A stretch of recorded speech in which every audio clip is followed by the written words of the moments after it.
ಎಲ್ಲರಿಗೂ ನಮಸ್ಕಾರ.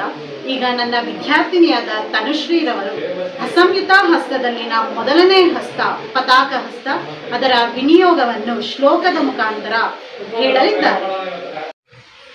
ಪತಾಕ ಹಸ್ತ ವಿನಿಯೋಗ.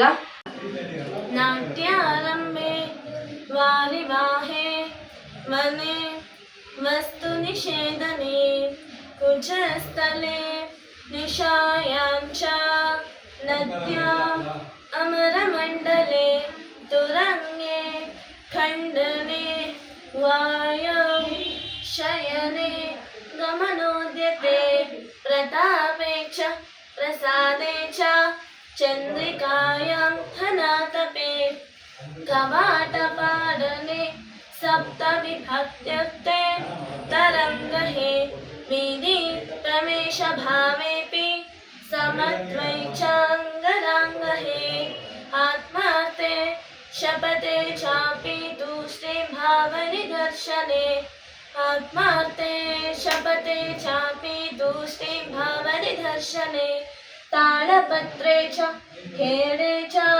ದ್ರವ್ಯಾಧಿಸ್ಪರ್ಶನೆ ತಥಾ ಆಶೀರ್ವಾದ ಕ್ರಿಯಾಯಾಂ ಶ ರೂಪಶ್ಚ ಭಾವನೆ ತತ್ರ ತತ್ರೆ ಹಿ ವಚನೆ ಸಿಂಧೌ ಸುಕೃತ ಕ್ರಮೇಣ ತಾಂ ಸಂಬೋಧನೆ ಪುರೋಘೇಪಿ ಖಡ್ಗರೂಪಸ್ಯ ಧಾರಣೆ ಮಾಸೆ ಸಂವತ್ಸರೆ ವರ್ಷದಿನೆ सम्मार्जने तथा एवमत्येष्योच्यन्ते पताका हस्तभावना.